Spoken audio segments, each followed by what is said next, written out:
vérité sans censure. Bandeko nyonso to ya Kongo mikili na kanisa biso tozomona spot oyo ndeko na biso Koffi Olomide asalaki pona disque na ye ezoya kala mingi te ndenge tozomona ndeko na biso mwasi avandeli ndeko na biso Koffi Olomide eshokaki pe bato ebele bandeko ebele pe mususu basepelaki nango. Alors siko lokola Kongo mikili eza pona communauté na biso yango tongi tolobela total soki ezali mabe ou bien soki ezali malamu spot o ndeko na biso Koffi Olomide asali na ndenge ndeko na biso mwasi afukami bongo azwi masoko nyonso tu amatisi na likolo pona ba disque na biso etekama il faut masoko abasi ya bandeko na biso basi il faut ebanda kotomba maboye. Alors ndeko na ngai yo poza na liloba po Koffi Olomide aza congolais musique o biso suto yo kakango biso suto bina kango lokola Koffi Olomide azali congolais na kanisa ndeko pe tozomona na clip ana azali congolaise pourquoi pas to lobela yango pourquoi pas soki ndungu ezoleka na milieu na biso ya musique po to lobaka lelo musique na biso ekufa musique na biso eza susu na valeur te bandeko mususu ya mboka mususu baleki biso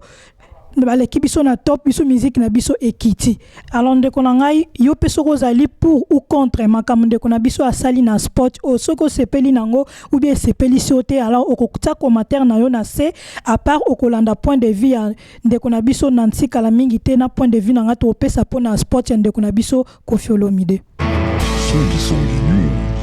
La vérité sans censure. Mbote na maneko nyonso to esika bozwami sujet lelo ezali ni sujet lelo ezali spot ya Koffi Olomide o ezoleka na ba internet to moni yango na YouTube to moni yango na Facebook ezoleka partout sujet o tozolinga to débattre lelo na ndeko nanga Marie-Laure Aza présente donc tozolinga to lobela to yebana no eza nini au fait spot et salami ndenge nini parce que kotala que c'est un grand musicien au batno so partout en Afrique a yebani Koffi Olomide mais batu nungu eleki mingi ba commentaire et koti mingi to on a besoin de débattre pour un sujet wana bandeko nyonso sko la na biso. Marie-Laure bonjour. Bonjour merci. Na sepel minkoza na on a plateau. Donc ndeko nanga na nini no to lobela makambo oyo yaya eza nini batu bazo commenter négatif positif pour na spot oyo Koffi Olomide sali par rapport na yo avis no ezani nga na féliciter bandeko nyonso to bazo critiquer spot ya ndeko na biso Koffi Olomide pour d'abord ndenge tozomona gande bandeko nyonso bozomona na ba image nga to na talaki yango na Facebook eloko liboso na lobaki biso bato mangala to kompe ko timola na public parce que ndeko mwasi avandi on est que zizi ndeko na biso Koffi Olomide ezokota mbala moko na vagin ndeko na biso mwasi pour na position wana azo asimbi babase na ya avandi eza ba position to sala na ndako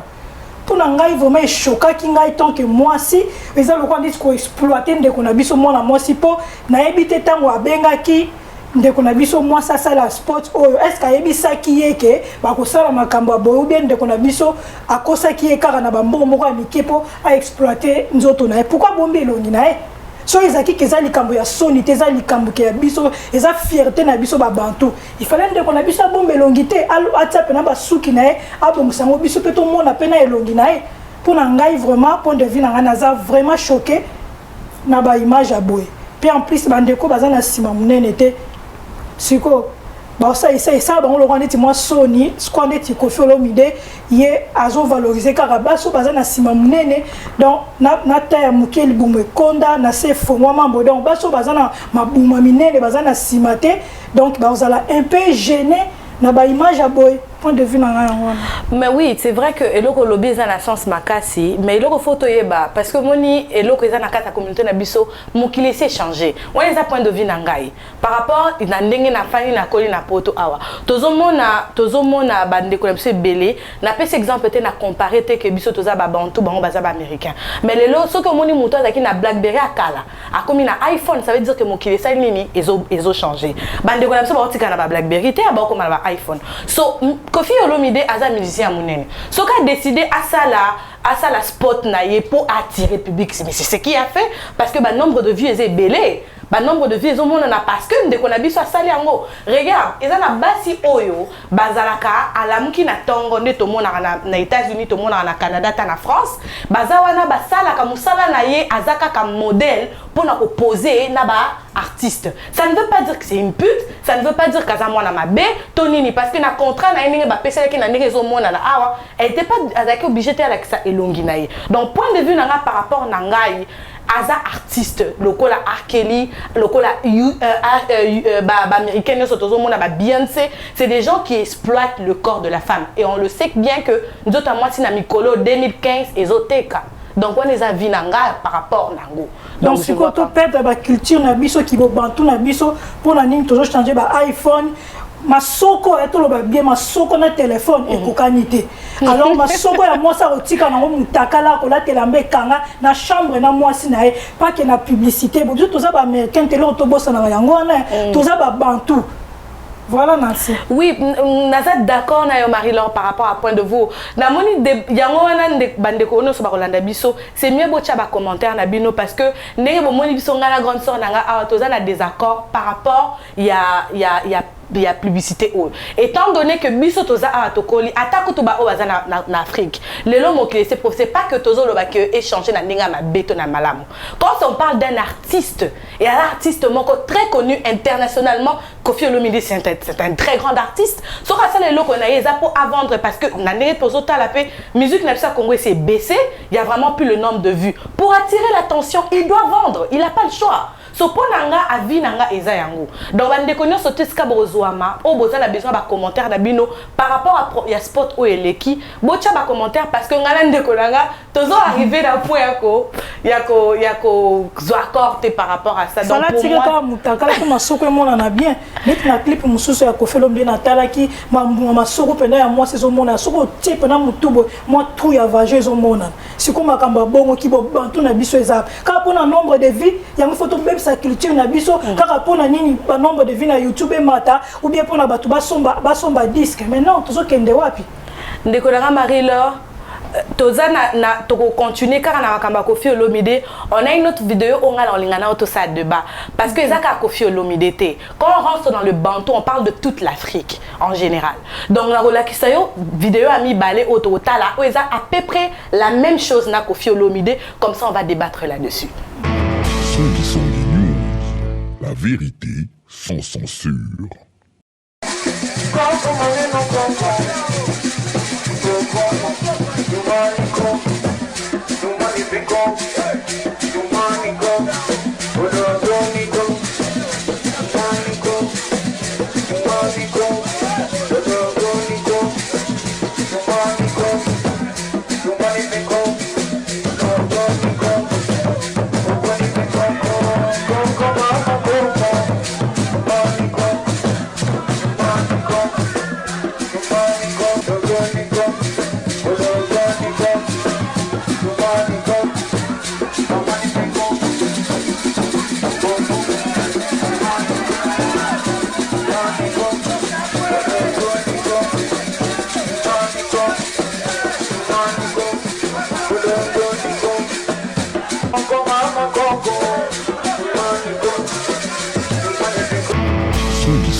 Vérité sans censure. Ndenge bandeko ucho la vidéo wana extrait leki na kansi ndeko nanga toza nango en vue ngana yo awa na olingana zwana nu avi na o par rapport à ozomona o eza ba bantu pe eza ba tanzanien ba sala yango na mboka na bango. Qu'est-ce que tu en dis par rapport à la vidéo oyo? OK. Nga naza contre pour la vidéo oyo na yebi ke na tango ya kala nga pe na betela ngo ba sete parce que moi si na mbetu faut pas oser bembe moi si na mbetu faut travailler zizi à papa pas zo travailler va à maman pour na bilengi et kokana. Alors eza na ngo ma bete ndenge bazo lakisa bo mais ozala bien na chambre pour na yebi ke bana ya bangala ba maman la ba ontan baza bana mike ba kota bango kikumbi amiza na ndako mobo ya muke eza fermé mutaro mona te ba pratique nyonso ezolekana kuna wana eza bien mais siko o bandeko tozomona awa bazola kisango en public ndeza mabe ba mikolo ba mama bavandi parce que ba makambo otobosa te sozo tala ngona mama ezala ndeti mwa soni pota ozomona mbala moko mutakala ya mama ozomona mbala moko mutakala ya papa alors naza vraiment contre na ngoma makasi pe naza lisusu choqué vraiment makasi ko lakisa ba image abo na public pe ko tsango na YouTube bana mike ba kende otala pona nini nyonso ka tozoni ka pona nombre de vie ou bien ka pona des changements net indépendance na sala baki changement ba iPhone pour kala mingi te weza na Tanzanie kala mingi te comme lisusu na Congo toza kaka kala mingi ta. Mais ce que tu as bien, danse surtout les mamans au Tanzanie, au Bazobina, c'est déjà des danses que danser na biso akala ya Kofi Babina, ya Wera Babina, ya Jibe Babina, c'est presque la même pratique, c'est les différentes chansons. Bango ba yembi na Swahili, biso to yembi na Lingala. Pour aller compléter par rapport à mon point de vue, na ngai na l'action vidéo au pomona. Biso ba bantu to salama poto bina avec Sima biso pour comme on le vit bande qu'on a biso partout ba Côte d'Ivoire, Cameroun, Nigeria, partout où c'est la musique est ça. Aux hommes il y a différence à Robin et ça rejoint toujours la même chose. Et en plus biso ata bande ko o ba bini oyo ton de quoi la kisi wana ala ti robe na mulaya zipi mais par rapport à ba noir américain oyo kutu bango ba longwa na mboka kala baza la culture bantou pe. Bango ba la kisaka nzoto nyonso tout parce que à un certain point il faut que tu comprendre que il y a un business, il y a une façon de s'amuser. Il faut qu'à un certain moment, tout ce qu'on a mappé trop, il y a, je veux pas dire dans la culture, mais il y a et le obscène. Pour Nangai, personnellement, na mon logo obscène ils athées. Ceux qui filment à porno, oui, je dirais oui, mais dans le sens qu'elles sont en train de danser. C'est juste ça, donc il n'y a rien à faire avec ça là.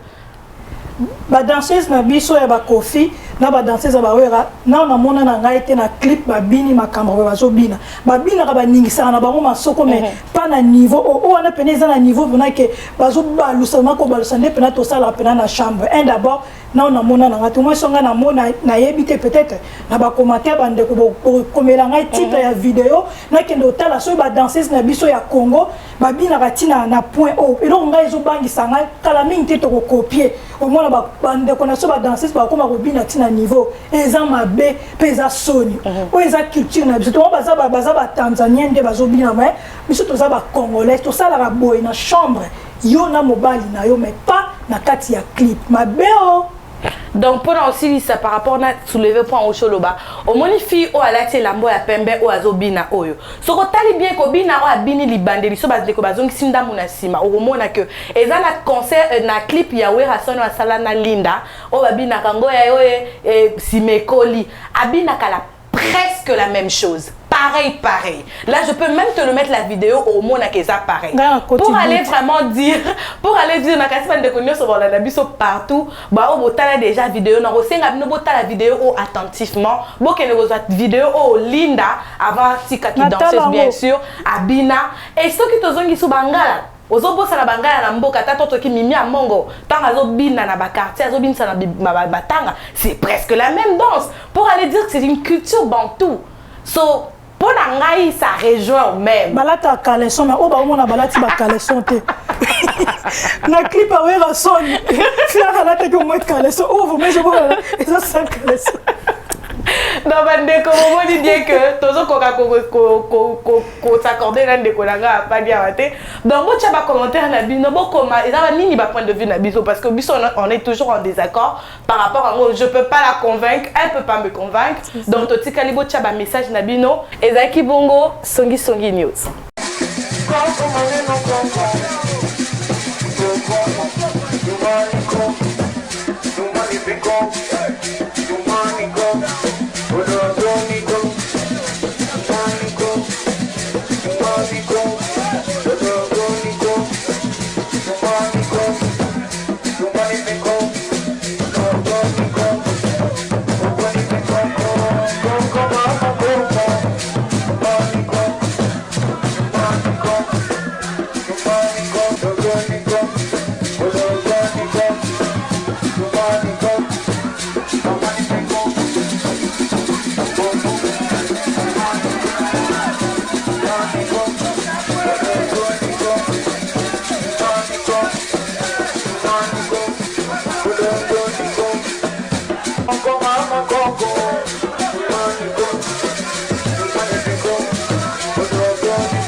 Mama,